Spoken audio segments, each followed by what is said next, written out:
Достар, бір маңызды ақпаратпен бөлісейінші. Біреуден доставкамен гүл алар кезде міндетті түрде тексеріп алыңыздар. Алаяқтарға алданып қалып жүрмеңіздер, достар. Бүгін бір жағдай болып, бір танысым алаяқтарға алданып, атына кредит оформить етіп тастаған. Яғни кредит алып тастаған атынан. Үйіне доставкамен гүл жіберген. Доставкамен гүл бана курьер әкеліп тұрған кезде код айта қойыңыз дейді ғой. 4 сандық кодты айта қойыңыз деп, сол ештеңе білмейді ғой енді. Ойына ештеңе түспей, сол 4 сандық кодты айтып тастаған ғой.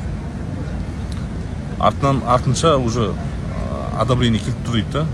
Артында кредит алып тастаған, субханалла. Алаяқтарға алданып қалмау үшін, достар, бірінші тексеріп алыңыздар, алдын ала дұрыстап. SMS кодтарды ешкімге айтып қоймаңыздар. Жақындарда бір фильм шығайын деп жатыр, достар. Осы алаяқтық бойынша мәселесін жақсы қозғайды осы. Байқа алаяқ деген 19 наурыз күні шығады. Барлық кинотеатрларда көріңіздер.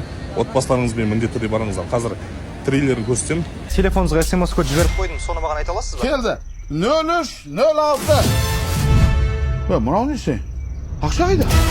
Папа, че там? Бақша жібердің ғой соны? Сен сонда балалардың жинаған ақшасын жоғалтып алдың ба?